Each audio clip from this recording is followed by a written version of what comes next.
Verbs are words that express action. They tell us what's happening in the sentence. They also sometimes tell us about a state of being. For instance, in the sentence, Jake waves at Sally, waves is the verb. It tells us what Jake is doing. There are 3 types of verbs: action verbs, modal verbs, and linking verbs.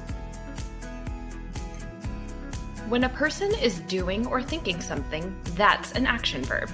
Here are some examples of action verbs. There are 2 types of action verbs: transitive verbs and intransitive verbs.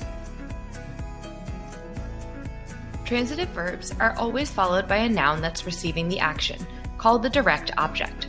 For instance, in the sentence, I patted my dog's head, the verb is patted, and the noun that's receiving the action is my dog's head, which makes it the direct object. When an action verb has no direct object, it's called an intransitive verb. Intransitive verbs can be followed by an adverb or adverb phrase, but there will never be a direct object. Nothing is receiving the action. Modal verbs are verbs that express possibility, ability, permission, or obligation. Here are some examples of modal verbs.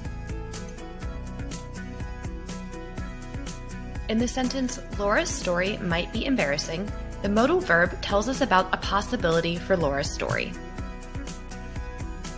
Linking verbs are verbs that connect to the subject of your sentence to a noun or adjective that describes your subject. Here are some examples of linking verbs.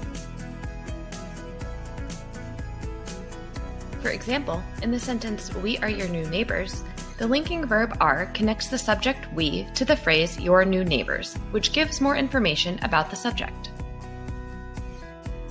It's important to use strong verbs in your writing. Verbs are your action words. You want them to be powerful. For more information about how to use verbs in your writing, visit ProWritingAid.com.